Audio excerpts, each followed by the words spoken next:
लोकतंत्र में जिनका वोट होता है उनका राज होता है। मुस्लिम भाई तो इतना भी नहीं कर पा रहे हैं सड़क पे आके आंदोलन कर ले, लेकिन ये पिछड़े दलित और आदिवासी लोग हैं, ये तो सुबह शाम जो है जो अन्याय इनके साथ हो रहा है उसके खिलाफ आंदोलन भी करते रहते हैं। शेड्यूल कास्ट शेड्यूल ट्राइब के लोगों को बांटने का काम नहीं करना चाहिए, ये तो बीजेपी के लोग ही पहले से बहुत कर रहे हैं इसके। उत्तर प्रदेश सहारनपुर गढ़कोली गांव के एक छोटे से गांव से निकलने वाले दलित नेता ने देशव्यापी अपनी एक पहचान बना ली है। युवा दलित नेता के रूप में उभर रहे आज हम बात करने आए हैं चंद्रशेखर आजाद रावण से, जो अब मध्य प्रदेश में होने वाले विधानसभा चुनाव को लेकर सचेत हो गए हैं।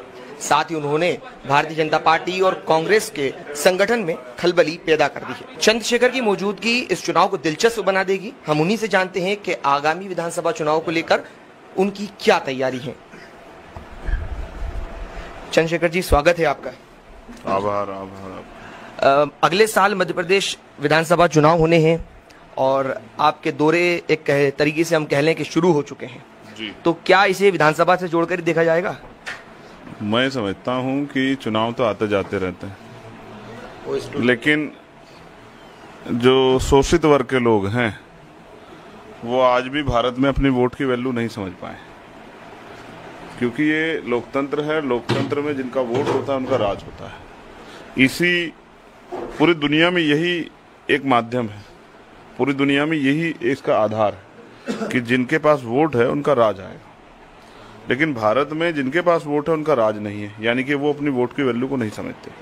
इसलिए मेरा एक प्रयास है भीम आर्मी के माध्यम से, आजाद समाज पार्टी के माध्यम से, कि जो सोई भी जनता है भारत की, इस देश का 85% बहुजन समाज है, schedule caste, backward minority, schedule tribe और जो अन्य जो वंचित वर्ग है जिनका प्रतिनिधित्व नहीं मिला, जिनकी राजनीति में भागीदारी नहीं, उन लोगों को भागीदारी मिले, वो अपनी वोट की वैल्यू समझे। तो इसी को उन लोगों को जगाने के लिए सामाजिक न्याय यात्रा और जो अधिकार हमें, संवैधानिक अधिकार हमें दिए हैं भारतीय संविधान ने, उनकी सुरक्षा रक्षा के लिए अभी तो जागरूकता अभियान चल रहा है। लोग जागरूक हो जाएंगे तो चुनाव भी हो जाएगा, चुनाव होगा तो जागरूक लोग होंगे तो हमारे पक्ष में मतदान करेंगे तो आजाद समाज पार्टी के लोग आगे बढ़ जाएंगे।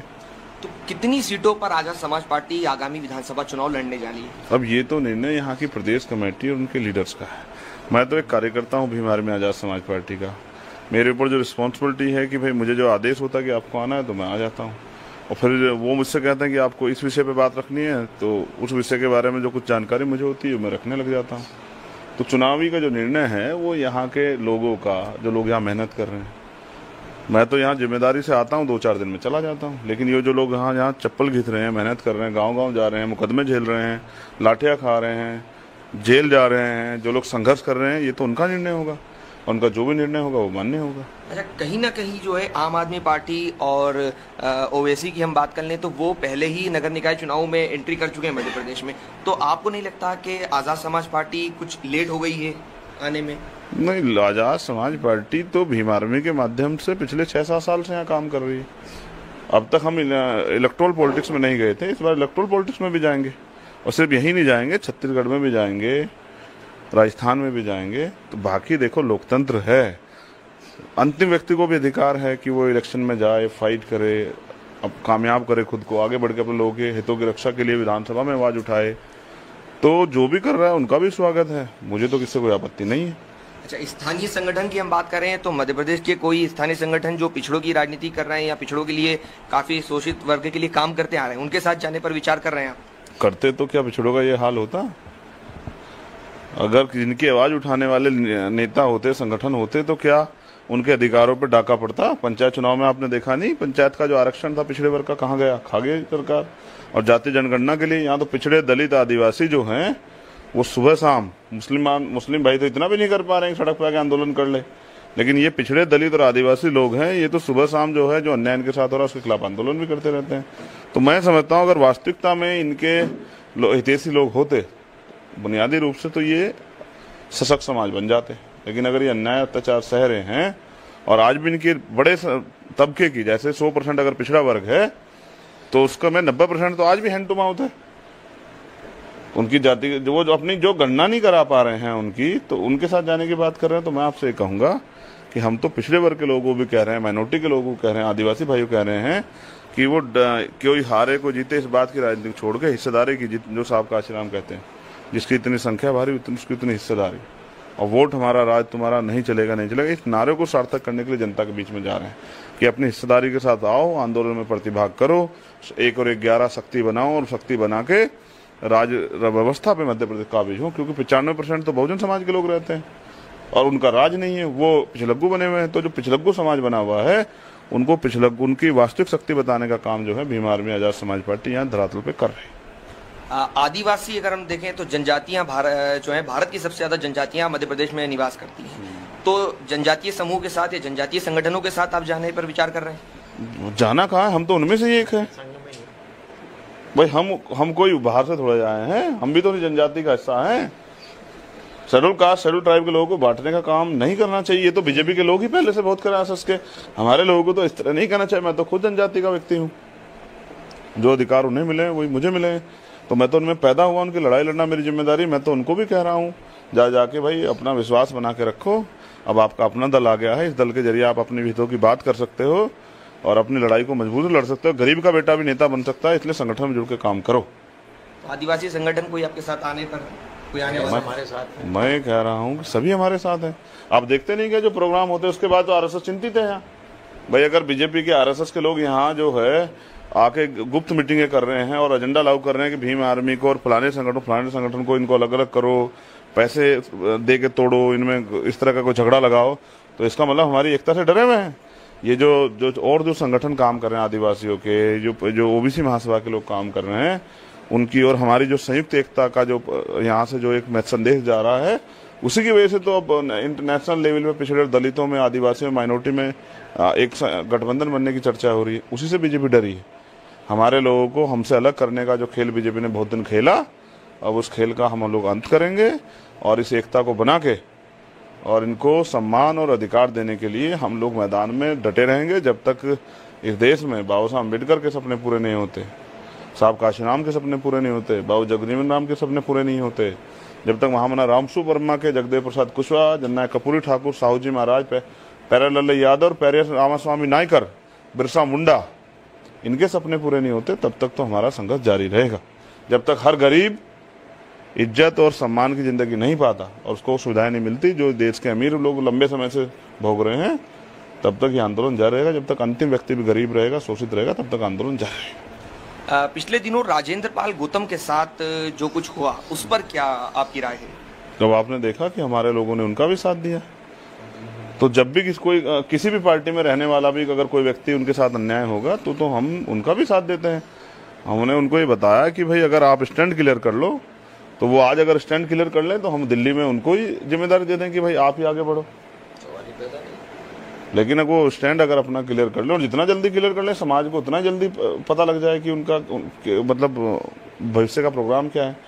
अगर वो तैयार हों तो हम तो तैयार हैं एकता बना के उनको जिम्मेदार दे के दिल्ली में उन्हीं के फेस पे आगे बढ़ने के लिए, राजनीतिक रूप से दिल्ली में वही कामयाब हो जाए। हम सब लोग उनकी मदद करेंगे अपने बैनर से, ठीक है। तो ये थे हमारे साथ आजाद समाज पार्टी के राष्ट्रीय अध्यक्ष चंद्रशेखर आजाद रावण, जिन्होंने अपनी विभिन्न मुद्दों पर राय रखी।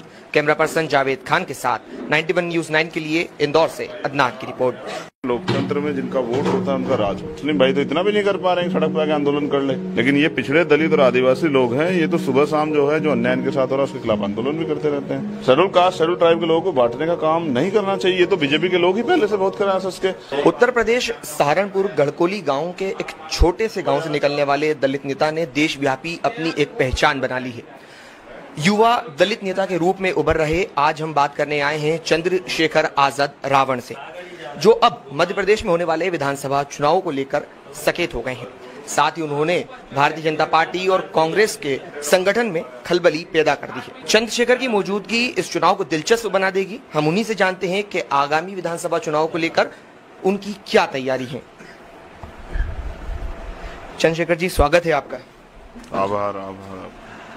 अगले साल मध्य प्रदेश विधानसभा चुनाव होने हैं और आपके दौरे एक तरीके से हम कह लें कि शुरू हो चुके हैं जी। तो क्या इसे विधानसभा से जोड़कर देखा जाएगा? मैं समझता हूं कि चुनाव तो आते जाते रहते हैं, लेकिन जो शोषित वर्ग के लोग हैं वो आज भी भारत में अपनी वोट की वैल्यू नहीं समझ पाए, क्योंकि ये लोकतंत्र है। लोकतंत्र में जिनका वोट होता है उनका राज होता है। इसी पूरी दुनिया में यही एक माध्यम है, पूरी दुनिया में यही इसका आधार है कि जिनके पास वोट है उनका राज आएगा। लेकिन भारत में जिनके पास वोट है उनका राज नहीं है, यानी कि वो अपनी वोट की वैल्यू को नहीं समझते। इसलिए मेरा एक प्रयास है भीम आर्मी के माध्यम से, आज़ाद समाज पार्टी के माध्यम से, कि जो सोई भी जनता है भारत की, इस देश का 85% बहुजन समाज है, schedule caste, backward minority, schedule tribe और जो अन्य जो वंचित वर्ग है जिनका प्रतिनिधित्व नहीं मिला, इनकी राजनीति में भागीदारी नहीं, उन लोगों को भागीदारी मिले, वो अपनी वोट की वैल्यू समझे। तो इसी को उन लोगों को जगाने के लिए सामाजिक न्याय यात्रा और जो अधिकार हमें, संवैधानिक अधिकार हमें दिए हैं भारतीय संविधान ने, उनकी सुरक्षा रक्षा के लिए अभी तो जागरूकता अभियान चल रहा है। लोग जागरूक हो जाएंगे तो चुनाव भी हो जाएगा, चुनाव होगा तो जागरूक लोग होंगे तो हमारे पक्ष में मतदान करेंगे तो आज़ाद समाज पार्टी के लोग आगे बढ़ जाएंगे। तो कितनी सीटों पर आज़ाद समाज पार्टी आगामी विधानसभा चुनाव लड़ने जा रही है? अब ये तो निर्णय यहाँ की प्रदेश कमेटी और उनके लीडर्स का है। मैं तो एक कार्यकर्ता हूँ भीम आर्मी आज़ाद समाज पार्टी का। मेरे ऊपर जो रिस्पॉन्सिबिलिटी है कि भाई मुझे जो आदेश होता है कि आपको आना है तो मैं आ जाता हूँ, और फिर वो मुझसे कहते हैं कि आपको इस विषय पे बात रखनी है तो उस विषय के बारे में जो कुछ जानकारी मुझे होती है मैं रखने लग जाता हूँ। तो चुनावी का जो निर्णय है वो यहाँ के लोगों का, जो लोग यहाँ मेहनत कर रहे हैं, मैं तो यहाँ जिम्मेदारी से आता हूँ, 2-4 दिन में चला जाता हूँ। लेकिन ये जो लोग यहाँ चप्पल घिस रहे हैं, मेहनत कर रहे हैं, गांव-गांव जा रहे हैं, मुकदमे झेल रहे हैं, लाठियाँ खा रहे हैं, जेल जा रहे हैं, जो लोग संघर्ष कर रहे हैं, ये तो उनका निर्णय होगा, उनका जो भी निर्णय होगा वो मान्य होगा। अच्छा, कहीं ना कहीं जो है आम आदमी पार्टी और ओवैसी की हम बात कर लें तो वो पहले ही नगर निकाय चुनाव में एंट्री कर चुके हैं मध्य प्रदेश में, तो आपको नहीं लगता कि आज़ाद समाज पार्टी कुछ लेट हो गई है आने में? नहीं, आज़ाद समाज पार्टी तो भीम आर्मी के माध्यम से पिछले 6-7 साल से यहाँ काम कर रही है। अब तक हम इलेक्ट्रोल पॉलिटिक्स में नहीं गए थे, इस बार इलेक्ट्रोल पॉलिटिक्स में भी जाएंगे, और सिर्फ यही नहीं जाएंगे, छत्तीसगढ़ में भी जाएंगे, राजस्थान में भी जाएंगे। तो बाकी देखो, लोकतंत्र है, अंतिम व्यक्ति को भी अधिकार है कि वो इलेक्शन में जाए, फाइट करे, अब कामयाब करे खुद को, आगे बढ़ के अपने लोगों के हितों की रक्षा के लिए विधानसभा में आवाज उठाए। तो जो भी कर रहा है उनका भी स्वागत है, मुझे तो किसी कोई आपत्ति नहीं है।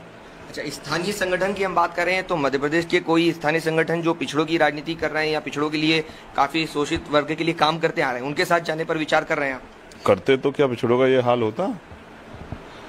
अगर जिनकी आवाज उठाने वाले नेता होते, संगठन होते, तो क्या उनके अधिकारों पर डाका पड़ता? पंचायत चुनाव में आपने देखा नहीं, पंचायत का जो आरक्षण था पिछड़े वर्ग का कहाँ गया? खा गई सरकार।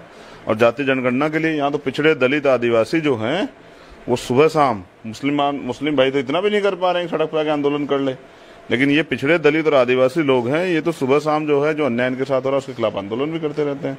तो मैं समझता हूँ अगर वास्तविकता में इनके हितैषी लोग होते बुनियादी रूप से तो ये सशक्त समाज बन जाते। लेकिन अगर ये अन्याय अत्याचार सह रहे हैं और आज भी इनके बड़े तबके की, जैसे 100% अगर पिछड़ा वर्ग है तो उसका में 90% तो आज भी हैंड टू माउथ है। उनकी जाति जो अपनी जो गणना नहीं करा पा रहे हैं उनकी, तो उनके साथ जाने की बात कर रहे हैं। तो मैं आपसे ये कहूंगा कि हम तो पिछड़े वर्ग के लोगों को भी कह रहे हैं, माइनॉरिटी के लोगों को कह रहे हैं, आदिवासी भाइयों कह रहे हैं कि वो कोई हारे को जीते इस बात की राजनीति छोड़ के हिस्सेदारी की, जो साहब का आश्रम कहते हैं, जिसकी इतनी संख्या भारी उसकी उतनी हिस्सेदारी, और वोट हमारा राज तुम्हारा नहीं चलेगा, नहीं चलेगा, इस नारे को सार्थक करने के लिए जनता के बीच में जा रहे हैं कि अपनी हिस्सेदारी के साथ आओ, आंदोलन में प्रतिभाग करो, 1 और 11 शक्ति बनाओ और शक्ति बना के राज व्यवस्था पे मध्य प्रदेश काबिज हो। क्योंकि 95% तो बहुजन समाज के लोग रहते हैं और उनका राज नहीं है, वो पिछलग्गू बने हुए हैं। तो जो पिछलग्गू समाज बना हुआ है उनको पिछलग्गू, उनकी वास्तविक शक्ति बताने का काम जो है भीम आर्मी आज़ाद समाज पार्टी यहाँ धरातल पे कर रही है। आदिवासी अगर हम देखें तो जनजातियां जो है भारत की सबसे ज्यादा जनजातियां मध्य प्रदेश में निवास करती हैं, तो जनजातीय समूह के साथ या जनजातीय संगठनों के साथ आप जाने पर विचार कर रहे हैं? जाना कहाँ है, हम तो उनमें से एक है भाई। हम कोई बाहर से थोड़ा आए हैं, हम भी तो जनजाति का हिस्सा हैं। शेड्यूल कास्ट, शेड्यूल ट्राइब के लोगों को बांटने का काम नहीं करना चाहिए। ये तो बीजेपी के लोग ही पहले से बहुत कर आरएसएस के, हमारे लोगों को तो इस तरह नहीं करना चाहिए। मैं तो खुद जनजाति का व्यक्ति हूँ, जो अधिकार उन्हें मिले वही मुझे मिले, तो मैं तो उनमें पैदा हुआ, उनकी लड़ाई लड़ना मेरी जिम्मेदारी। मैं तो उनको भी कह रहा हूँ जाके भाई अपना विश्वास बना के रखो। अब आपका अपना दल आ गया है, इस दल के जरिए आप अपने हितों की बात कर सकते हो और अपनी लड़ाई को मजबूत लड़ सकते हो। गरीब का बेटा भी नेता बन सकता है, इसलिए संगठन में जुड़ के काम करो। आदिवासी संगठन कोई आपके साथ आने पर कोई आने वाला हमारे साथ? मैं कह रहा हूँ सभी हमारे साथ हैं। आप देखते नहीं क्या जो प्रोग्राम होते हैं उसके बाद तो आरएसएस चिंतित है यहाँ भाई। अगर बीजेपी के आरएसएस के लोग यहाँ जो है आके गुप्त मीटिंगें कर रहे हैं और एजेंडा लागू कर रहे हैं कि भीम आर्मी को और फलाने संगठन को इनको अलग अलग करो, पैसे दे के तोड़ो, इनमें इस तरह का कोई झगड़ा लगाओ, तो इसका मतलब हमारी एकता से डरे हुए हैं। ये जो संगठन काम कर रहे हैं आदिवासियों के, जो ओबीसी महासभा के लोग काम कर रहे हैं, उनकी और हमारी जो संयुक्त एकता का जो यहाँ से जो एक संदेश जा रहा है, उसी की वजह से तो अब इंटरनेशनल लेवल पे पिछड़े दलितों में, आदिवासियों में, माइनॉरिटी में एक गठबंधन बनने की चर्चा हो रही है। उसी से बीजेपी डरी है। हमारे लोगों को हमसे अलग करने का जो खेल बीजेपी ने बहुत दिन खेला, अब उस खेल का हम लोग अंत करेंगे और इस एकता को बना के और इनको सम्मान और अधिकार देने के लिए हम लोग मैदान में डटे रहेंगे जब तक इस देश में बाबा साहब अम्बेडकर के सपने पूरे नहीं होते, साहब काशीराम के सपने पूरे नहीं होते, बाबू जगजीवन राम के सपने पूरे नहीं होते, जब तक महामना रामसु वर्मा के, जगदेव प्रसाद कुशवाहा, जन्नाय कपूरी ठाकुर, साहू जी महाराज, प्यारेलाल यादव, प्यारे रामास्वामी नायकर, बिरसा मुंडा, इनके सपने पूरे नहीं होते, तब तक तो हमारा संघर्ष जारी रहेगा। जब तक हर गरीब इज्जत और सम्मान की जिंदगी नहीं पाता और उसको सुविधाएं नहीं मिलती जो देश के अमीर लोग लंबे समय से भोग रहे हैं, तब तक ये आंदोलन जारी रहेगा। जब तक अंतिम व्यक्ति भी गरीब रहेगा, शोषित रहेगा, तब तक आंदोलन जारी रहेगा। पिछले दिनों राजेंद्र पाल गौतम के साथ जो कुछ हुआ, उस पर क्या आपकी राय है? जब आपने देखा कि हमारे लोगों ने उनका भी साथ दिया, तो जब भी किसी भी पार्टी में रहने वाला भी अगर कोई व्यक्ति उनके साथ अन्याय होगा तो हम उनका भी साथ देते हैं। हमने उनको ये बताया कि भाई अगर आप स्टैंड क्लियर कर लो, तो वो आज अगर स्टैंड क्लियर कर ले तो हम दिल्ली में उनको ही जिम्मेदारी दे दें कि भाई आप ही आगे बढ़ो। लेकिन अगर वो स्टैंड अगर अपना क्लियर कर ले और जितना जल्दी क्लियर कर ले, समाज को उतना जल्दी पता लग जाए कि उनका मतलब भविष्य का प्रोग्राम क्या है। अगर वो तैयार हों तो हम तो तैयार हैं एकता बना के उनको जिम्मेदार देके दिल्ली में उन्हीं के फेस पे आगे बढ़ने के लिए, राजनीतिक रूप से दिल्ली में वही कामयाब हो जाए। हम सब लोग उनकी मदद करेंगे अपने बैनर से, ठीक है। तो ये थे हमारे साथ आजाद समाज पार्टी के राष्ट्रीय अध्यक्ष चंद्रशेखर आजाद रावण, जिन्होंने अपनी विभिन्न मुद्दों पर राय रखी। लोकतंत्र में जिनका वोट होता है उनका राज। मुस्लिम भाई तो इतना भी नहीं कर पा रहे हैं सड़क पे आके आंदोलन कर ले, लेकिन ये पिछड़े दलित और आदिवासी लोग हैं, ये तो सुबह शाम जो है जो अन्याय इनके साथ हो रहा है उसके खिलाफ आंदोलन भी करते रहते हैं। शेड्यूल कास्ट, शेड्यूल ट्राइब के लोगों को बांटने का काम नहीं करना चाहिए, ये तो बीजेपी के लोग ही पहले से बहुत खराब है। उत्तर प्रदेश सहारनपुर गढ़कोली गांव के एक छोटे से गांव से निकलने वाले दलित नेता ने देशव्यापी अपनी एक पहचान बना ली है। युवा दलित नेता के रूप में उभर रहे आज हम बात करने आए हैं चंद्रशेखर आजाद रावण से, जो अब मध्य प्रदेश में होने वाले विधानसभा चुनाव को लेकर सचेत हो गए हैं। साथ ही उन्होंने भारतीय जनता पार्टी और कांग्रेस के संगठन में खलबली पैदा कर दी है। चंद्रशेखर की मौजूदगी इस चुनाव को दिलचस्प बना देगी। हम उन्हीं से जानते हैं कि आगामी विधानसभा चुनाव को लेकर उनकी क्या तैयारी है। चंद्रशेखर जी, स्वागत है आपका। आभार। अगले साल मध्य प्रदेश विधानसभा चुनाव होने हैं और आपके दौरे एक तरीके से हम कह लें कि शुरू हो चुके हैं जी। तो क्या इसे विधानसभा से जोड़कर ही देखा जाएगा? मैं समझता हूं कि चुनाव तो आते जाते रहते हैं, लेकिन जो शोषित वर्ग के लोग हैं वो आज भी भारत में अपनी वोट की वैल्यू नहीं समझ पाए, क्योंकि ये लोकतंत्र है। लोकतंत्र में जिनका वोट होता है उनका राज होता है। इसी पूरी दुनिया में यही एक माध्यम है, पूरी दुनिया में यही इसका आधार है कि जिनके पास वोट है उनका राज आएगा। लेकिन भारत में जिनके पास वोट है उनका राज नहीं है, यानी कि वो अपनी वोट की वैल्यू को नहीं समझते।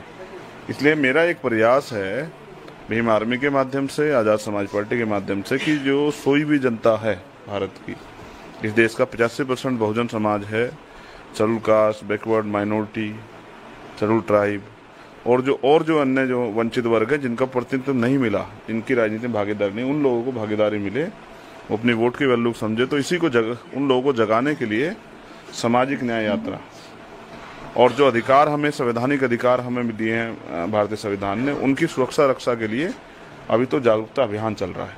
लोग जागरूक हो जाएंगे तो चुनाव भी हो जाएगा, चुनाव होगा तो जागरूक लोग होंगे तो हमारे पक्ष में मतदान करेंगे तो आजाद समाज पार्टी के लोग आगे बढ़ जाएंगे।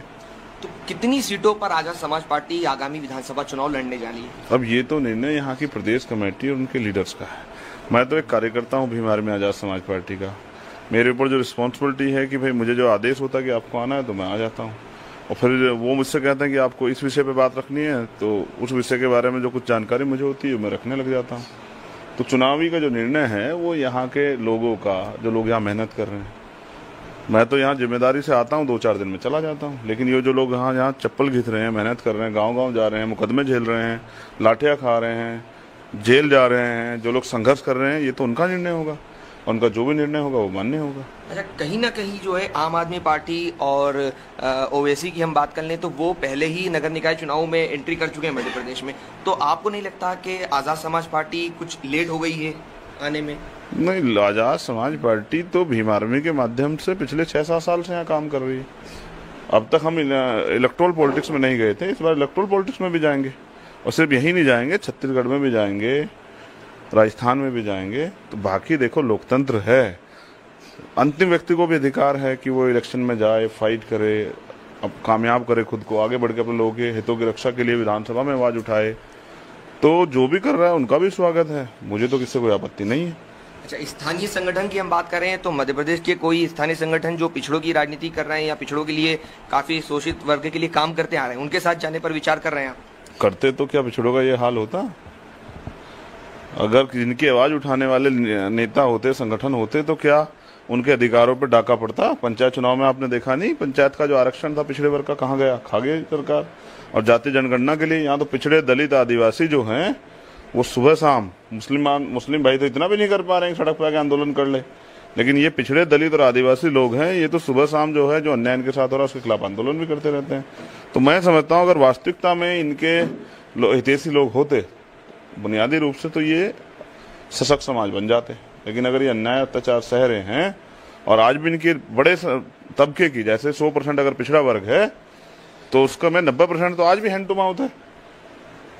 उनकी जाति जो अपनी जो गणना नहीं करा पा रहे हैं उनकी, तो उनके साथ जाने की बात कर रहे हैं। तो मैं आपसे कहूंगा कि हम तो पिछड़े वर्ग के लोगों को भी कह रहे हैं, माइनॉरिटी के लोगों को कह रहे हैं, आदिवासी भाइयों कह रहे हैं कि वो कोई हारे को जीते, इस बात की राजनीति छोड़ के हिस्सेदारी की, जो साहब का आश्राम कहते हैं, जिसकी इतनी संख्या भारी उसकी उतनी हिस्सेदारी, और वोट हमारा राज तुम्हारा नहीं चलेगा, नहीं चलेगा, इस नारे को सार्थक करने के लिए जनता के बीच में जा रहे हैं कि अपनी हिस्सेदारी के साथ आओ, आंदोलन में प्रतिभाग करो, 1 और 1 11 शक्ति बनाओ और शक्ति बना के राज व्यवस्था पे मध्य प्रदेश काबिज हो। क्योंकि 95% तो बहुजन समाज के लोग रहते हैं और उनका राज नहीं है, वो पिछलग्गू बने हुए हैं। तो जो पिछलग्गू समाज बना हुआ है उनको पिछलग्गू, उनकी वास्तविक शक्ति बताने का काम जो है भीम आर्मी आजाद समाज पार्टी यहाँ धरातल पे कर रही है। आदिवासी अगर हम देखें तो जनजातियां जो है भारत की सबसे ज्यादा जनजातियां मध्य प्रदेश में निवास करती हैं, तो जनजातीय समूह के साथ या जनजातीय संगठनों के साथ आप जाने पर विचार कर रहे हैं? जाना कहाँ है, हम तो उनमें से एक है भाई। हम कोई बाहर से थोड़े आए हैं, हम भी तो जनजाति का हिस्सा हैं। शेड्यूल कास्ट, शेड्यूल ट्राइब के लोगों को बांटने का काम नहीं करना चाहिए। ये तो बीजेपी के लोग ही पहले से बहुत करा सके, हमारे लोगों को तो इस तरह नहीं करना चाहिए। मैं तो खुद जनजाति का व्यक्ति हूँ, जो अधिकार उन्हें मिले वही मुझे मिले, तो मैं तो उनमें पैदा हुआ, उनकी लड़ाई लड़ना मेरी जिम्मेदारी। मैं तो उनको भी कह रहा हूँ जाके भाई अपना विश्वास बना के रखो। अब आपका अपना दल आ गया है, इस दल के जरिए आप अपने हितों की बात कर सकते हो और अपनी लड़ाई को मजबूत लड़ सकते हो। गरीब का बेटा भी नेता बन सकता है, इसलिए संगठन में जुड़ के काम करो। आदिवासी संगठन कोई आपके साथ आने पर, कोई आने वाला हमारे साथ है? मैं कह रहा हूँ कि सभी हमारे साथ हैं। आप देखते नहीं क्या जो प्रोग्राम होते हैं उसके बाद तो आरएसएस चिंतित है यहाँ भाई। अगर बीजेपी के आरएसएस के लोग यहाँ जो है आके गुप्त मीटिंगें कर रहे हैं और एजेंडा लागू कर रहे हैं कि भीम आर्मी को और फलाने संगठन को इनको अलग अलग करो, पैसे दे के तोड़ो, इनमें इस तरह का कोई झगड़ा लगाओ, तो इसका मतलब हमारी एकता से डरे हुए हैं। ये जो संगठन काम कर रहे हैं आदिवासियों के, जो ओबीसी महासभा के लोग काम कर रहे हैं, उनकी और हमारी जो संयुक्त एकता का जो यहाँ से जो एक संदेश जा रहा है, उसी की वजह से तो अब इंटरनेशनल लेवल पे पिछड़े दलितों में, आदिवासियों में, माइनॉरिटी में एक गठबंधन बनने की चर्चा हो रही है। उसी से बीजेपी डरी है। हमारे लोगों को हमसे अलग करने का जो खेल बीजेपी ने बहुत दिन खेला, अब उस खेल का हम लोग अंत करेंगे और इस एकता को बना के और इनको सम्मान और अधिकार देने के लिए हम लोग मैदान में डटे रहेंगे। जब तक इस देश में बाबा साहब अम्बेडकर के सपने पूरे नहीं होते, साहब काशीराम के सपने पूरे नहीं होते, बाबू जगजीवन राम के सपने पूरे नहीं होते, जब तक महामना रामसू वर्मा के, जगदेव प्रसाद कुशवाहा, जननायक कपूरी ठाकुर, साहू जी महाराज, प्यारेलाल यादव, प्यारे रामास्वामी नायकर, बिरसा मुंडा, इनके सपने पूरे नहीं होते, तब तक तो हमारा संघर्ष जारी रहेगा। जब तक हर गरीब इज्जत और सम्मान की जिंदगी नहीं पाता और उसको सुविधाएं नहीं मिलती जो देश के अमीर लोग लंबे समय से भोग रहे हैं, तब तक ये आंदोलन जारी रहेगा। जब तक अंतिम व्यक्ति भी गरीब रहेगा, शोषित रहेगा, तब तक आंदोलन जारी रहेगा। पिछले दिनों राजेंद्र पाल गौतम के साथ जो कुछ हुआ, उस पर क्या आपकी राय है? जब आपने देखा कि हमारे लोगों ने उनका भी साथ दिया, तो जब भी किसी भी पार्टी में रहने वाला भी अगर कोई व्यक्ति उनके साथ अन्याय होगा तो हम उनका भी साथ देते हैं। हमने उनको ये बताया कि भाई अगर आप स्टैंड क्लियर कर लो तो वो आज अगर स्टैंड क्लियर कर लें तो हम दिल्ली में उनको ही जिम्मेदारी दे दें कि भाई आप ही आगे बढ़ो। लेकिन अगर वो स्टैंड अगर अपना क्लियर कर ले और जितना जल्दी क्लियर कर ले समाज को उतना जल्दी पता लग जाए कि उनका मतलब भविष्य का प्रोग्राम क्या है।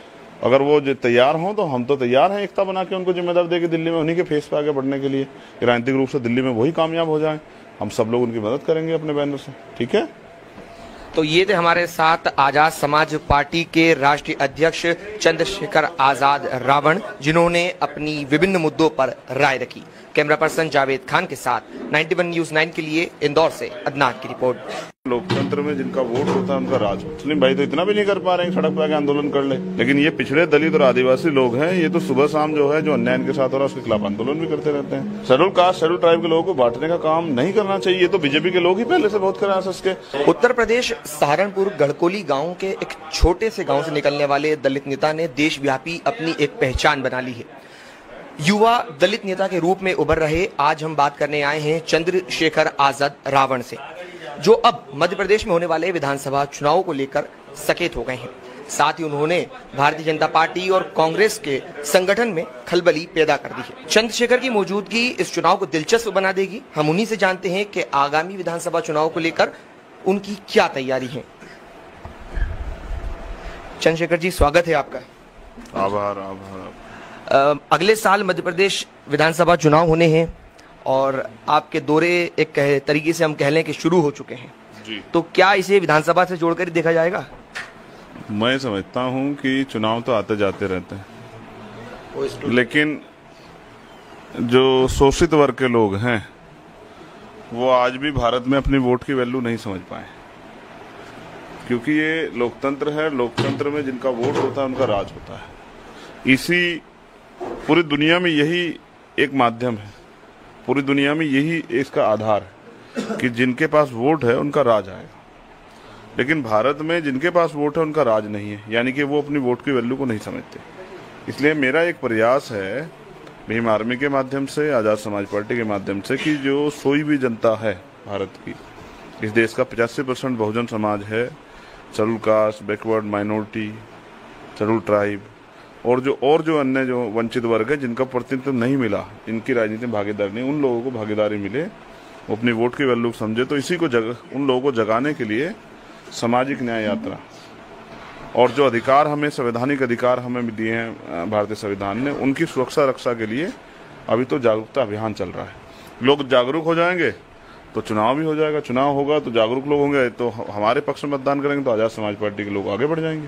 तो कितनी सीटों पर आजाद समाज पार्टी आगामी विधानसभा चुनाव लड़ने जा रही है? अब ये तो निर्णय यहाँ की प्रदेश कमेटी और उनके लीडर्स का है। मैं तो एक कार्यकर्ता हूँ भीम आर्मी आजाद समाज पार्टी का। मेरे ऊपर जो रिस्पॉन्सिबिलिटी है कि भाई मुझे जो आदेश होता है कि आपको आना है तो मैं आ जाता हूँ, और फिर वो मुझसे कहते हैं कि आपको इस विषय पे बात रखनी है तो उस विषय के बारे में जो कुछ जानकारी मुझे होती है मैं रखने लग जाता हूँ। तो चुनावी का जो निर्णय है वो यहाँ के लोगों का, जो लोग यहाँ मेहनत कर रहे हैं, मैं तो यहाँ जिम्मेदारी से आता हूँ, 2-4 दिन में चला जाता हूँ। लेकिन ये जो लोग यहाँ चप्पल घिस रहे हैं, मेहनत कर रहे हैं, गाँव-गाँव जा रहे हैं, मुकदमे झेल रहे हैं, लाठियाँ खा रहे हैं, जेल जा रहे हैं, जो लोग संघर्ष कर रहे हैं, ये तो उनका निर्णय होगा, उनका जो भी निर्णय होगा वो मान्य होगा। अच्छा, कहीं ना कहीं जो है आम आदमी पार्टी और ओवैसी की हम बात कर लें तो वो पहले ही नगर निकाय चुनाव में एंट्री कर चुके हैं मध्य प्रदेश में, तो आपको नहीं लगता कि आजाद समाज पार्टी कुछ लेट हो गई है आने में? नहीं, आजाद समाज पार्टी तो भीम आर्मी के माध्यम से पिछले 6-7 साल से यहाँ काम कर रही है। अब तक हम इलेक्ट्रोल पॉलिटिक्स में नहीं गए थे, इस बार इलेक्ट्रोल पॉलिटिक्स में भी जाएंगे, और सिर्फ यही नहीं जाएंगे, छत्तीसगढ़ में भी जाएंगे, राजस्थान में भी जाएंगे। तो बाकी देखो, लोकतंत्र है, अंतिम व्यक्ति को भी अधिकार है कि वो इलेक्शन में जाए, फाइट करे, अब कामयाब करे खुद को, आगे बढ़ के अपने लोगों के हितों की रक्षा के लिए विधानसभा में आवाज उठाए। तो जो भी कर रहा है उनका भी स्वागत है, मुझे तो किसी कोई आपत्ति नहीं है। अच्छा, स्थानीय संगठन की हम बात करें तो मध्य प्रदेश के कोई स्थानीय संगठन जो पिछड़ों की राजनीति कर रहे हैं या पिछड़ों के लिए काफी शोषित वर्ग के लिए काम करते आ रहे हैं, उनके साथ जाने पर विचार कर रहे हैं आप? करते तो क्या पिछड़ों का ये हाल होता? अगर जिनकी आवाज उठाने वाले नेता होते, संगठन होते, तो क्या उनके अधिकारों पर डाका पड़ता? पंचायत चुनाव में आपने देखा नहीं, पंचायत का जो आरक्षण था पिछड़े वर्ग का कहाँ गया? खा गई सरकार। और जाति जनगणना के लिए यहाँ तो पिछड़े दलित आदिवासी जो हैं वो सुबह शाम मुस्लिम भाई तो इतना भी नहीं कर पा रहे हैं सड़क पर आके आंदोलन कर ले, लेकिन ये पिछड़े दलित और आदिवासी लोग हैं, ये तो सुबह शाम जो है जो अन्याय इनके साथ हो रहा है उसके खिलाफ आंदोलन भी करते रहते हैं। तो मैं समझता हूँ अगर वास्तविकता में इनके हितैषी लोग होते बुनियादी रूप से तो ये सशक्त समाज बन जाते, लेकिन अगर ये अन्याय अत्याचार सह रहे हैं और आज भी इनके बड़े तबके की जैसे 100% अगर पिछड़ा वर्ग है तो उसका में 90% तो आज भी हैंड टू माउथ है।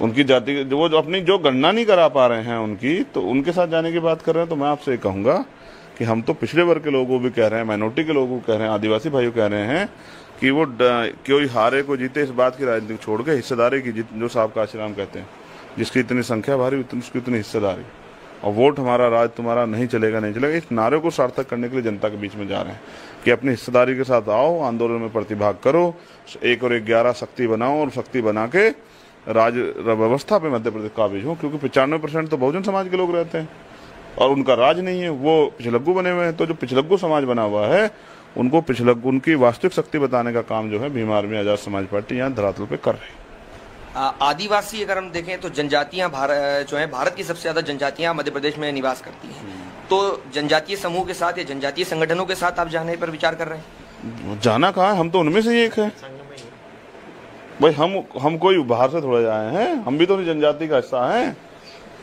शेड्यूल कास्ट शेड्यूल ट्राइब के लोगों को बांटने का काम नहीं करना चाहिए, ये तो बीजेपी के लोग ही पहले से बहुत कर सके। हमारे लोगों को तो इस तरह नहीं करना चाहिए। मैं तो खुद जनजाति का व्यक्ति हूँ, जो अधिकार उन्हें मिले वही मुझे मिले, तो मैं तो उनमें पैदा हुआ, उनकी लड़ाई लड़ना मेरी जिम्मेदारी। मैं तो उनको भी कह रहा हूँ जाके भाई अपना विश्वास बना के रखो। अब आपका अपना दल आ गया है, इस दल के जरिए आप अपने हितों की बात कर सकते हो और अपनी लड़ाई को मजबूत लड़ सकते हो। गरीब का बेटा भी नेता बन सकता है, इसलिए संगठन में जुड़ के काम करो। आदिवासी संगठन कोई आपके साथ आने पर कोई आने वाला हमारे साथ? मैं कह रहा हूँ सभी हमारे साथ हैं। आप देखते नहीं क्या जो प्रोग्राम होते हैं उसके बाद तो आरएसएस चिंतित है यहाँ भाई। अगर बीजेपी के आरएसएस के लोग यहाँ जो है आके गुप्त मीटिंगें कर रहे हैं और एजेंडा लागू कर रहे हैं कि भीम आर्मी को और फलाने संगठन को इनको अलग अलग करो, पैसे दे के तोड़ो, इनमें इस तरह का कोई झगड़ा लगाओ, तो इसका मतलब हमारी एकता से डरे हुए हैं।